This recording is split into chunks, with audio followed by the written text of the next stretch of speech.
Oi, gente, tudo bem? Hoje eu vou falar um pouco, sobre um assunto relacionado com a clínica, principalmente em termos de avaliação e de diagnóstico.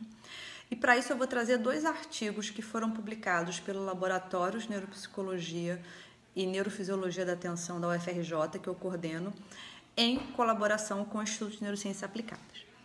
Um desses artigos foi publicado em 2019, numa revista chamada Medical Hypothesis, e o outro foi publicado agora no início de 2020, numa revista chamada Arquivos de Neuropsiquiatria. Quem quiser ter acesso a esses dois artigos, é só acessar o site do Instituto de Neurociências Aplicadas, www.neurocienciasaplicadas.com.br. No link de publicações, vocês têm acesso a esses artigos e a vários outros. Eu vou deixar aqui o nome direitinho, as informações no comentário desse vídeo. Bom, o artigo que foi publicado em 2019, ele vai levantar a hipótese de que a eletroencefalografia quantitativa, que é uma ferramenta, uma técnica que eu venho aqui falar várias vezes, porque é uma ferramenta que eu trabalho no laboratório, então, o EEG quantitativo seria uma rica ferramenta capaz de detectar alterações no estágio inicial de Parkinson. Em especial, uma medida do EEG quantitativo vai ser avaliada, que é a coerência, principalmente a coerência numa frequência específica que é beta, que vai de 13 a 30 Hz em média. Bom, o que é a coerência? A coerência é uma medida de conectividade que vai nos dar a semelhança da atividade entre dois pontos. O quanto esses dois eletrodos, vamos chamar assim, eles estão conectados, dando aí uma ideia da informação ou da comunicação córtico-cortical, já que a gente está falando só de estruturas corticais e mesmo assim muito superficial. Para quem não conhece, a eletroencefalografia quantitativa, através dos eletrodos, é capaz de captar diferença entre potenciais numa população de eletrodos que é muito superficial. Então, ela está localizada, chamada neurônios piramidais, que está localizada em torno de 3 milímetros abaixo do escalpo. Então, para você ter uma ideia da superficialidade, a gente não está falando de estruturas profundas. Mesmo sabendo que o Parkinson está associado à perda de sistema dopaminérgico, principalmente em áreas mais, vamos usar essa linguagem, mais internas, como por exemplo, ou mais subcorticais, como por exemplo gânglios da base, a gente sabe que toda atividade ela acaba se refletindo, e a eletroencefalografia quantitativa ela vai funcionar em última instância como se fosse uma medida topográfica de áreas mais externas, mas tentando entender o que acontece em camadas mais internas do sistema nervoso. Bom, então a coerência é essa medida de conectividade que vai nos dizer sobre troca de informação entre duas áreas corticais, e ela tem uma capacidade de detectar mudanças funcionais e efetivas, principalmente nessa troca de informação córtico-cortical. Por outro lado, beta é uma frequência que tem sido associada com a atividade motora, seja ela imaginada ou realizada, executada. Então, a gente sabe que uma diminuição de beta, ela antecede a execução de um movimento e que o aumento da coerência entre áreas motoras, e aí eu vou inserir um terceiro ponto, eu falei de coerência de beta, e a hipótese envolve coerência de beta em áreas motoras, principalmente área motora primária e área motora suplementar, a comunicação entre essas áreas. Então, um aumento da coerência em beta entre essas áreas estaria associado a uma maior acurácia no movimento. E uma menor coerência a uma menor acurácia. E aí entra uma informação que é interessante acrescentar. A coerência é como se fosse uma medida de correlação no domínio da frequência. Então, ela vai de 0 a 1. Com a medida de correlação, o 1 é uma comunicação perfeita, uma correlação perfeita. Então, quando a ideia da coerência de 0 a 1, quando chega a 1, a ideia é de que aquelas duas áreas investigadas, a gente está falando sempre de um par de eletrodos, elas estão no ápice da semelhança. Então, elas são realmente atividades iguais. Quanto mais próximo de 0, então, menor a semelhança, 0, não há semelhança nenhuma.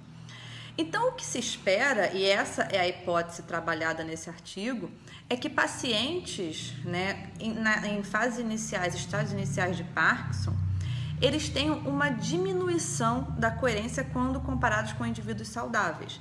E essa diminuição de coerência poderia refletir aí a alteração no sistema dopaminérgico, né, na perda desses neurônios dopaminérgicos de áreas como gânglios da base, por exemplo.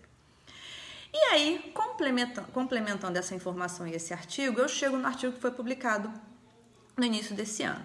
Então, ele é um artigo interessante que, apesar de não envolver pacientes com Parkinson, ele vai falar sobre essa medida, coerência em beta, como ela reage ou responde a diferentes manipulações. Ou seja, então foram 3 condições, 3 grupos específicos. Um grupo que a gente chamou de placebo, um outro grupo que a gente chamou de agonista dopaminérgico e um outro de antagonista dopaminérgico. Então, esses indivíduos, né, foi administrado a eles alguma dessas 3, né, drogas, vamos dizer assim, né, ou placebo, ou agonista ou antagonista, e a ideia era manipular o sistema dopaminérgico e saber se essa manipulação iria se refletir na coerência em beta, principalmente quando os indivíduos eram expostos a 3 condições de tarefa. Uma de execução do movimento, outra de imaginação e outra de observação. E a gente viu que, principalmente, né, um medicamento que faz com que se diminua a quantidade de dopamina, né, disponível ali na fenda sináptica, ele acabou produzindo uma diminuição da coerência beta quando comparado com o grupo controle.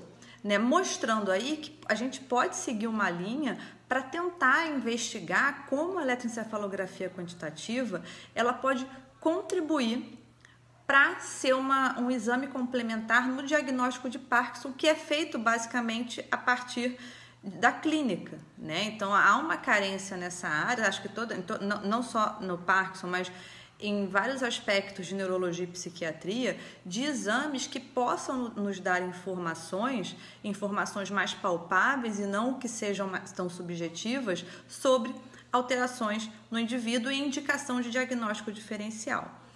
Então, esses 2 artigos, eles se complementam, uma vez que eles vão tentar mostrar, e é claro, né, são os 2 que já saíram e foram aceitos, mas a gente tem outros materiais nesse sentido, né, que estão sendo analisados, outros dados nesse sentido que estão sendo analisados, para tentar, né, identificar uma medida específica, e aí a gente está, né, apostando na coerência em beta em áreas, né, motoras, primárias e suplementares, nessa medida como um grande potencial para contribuir para o diagnóstico do Parkinson em áreas iniciais.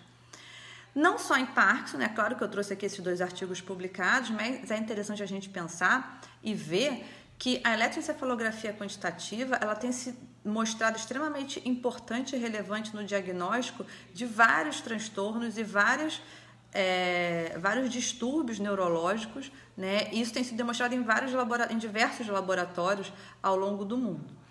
Eu vou deixar vocês por aqui, mas a ideia era trazer essa informação. Quem quiser mais algum dado, quiser se aprofundar, pode acessar os artigos ou posteriormente entrar em contato com a gente.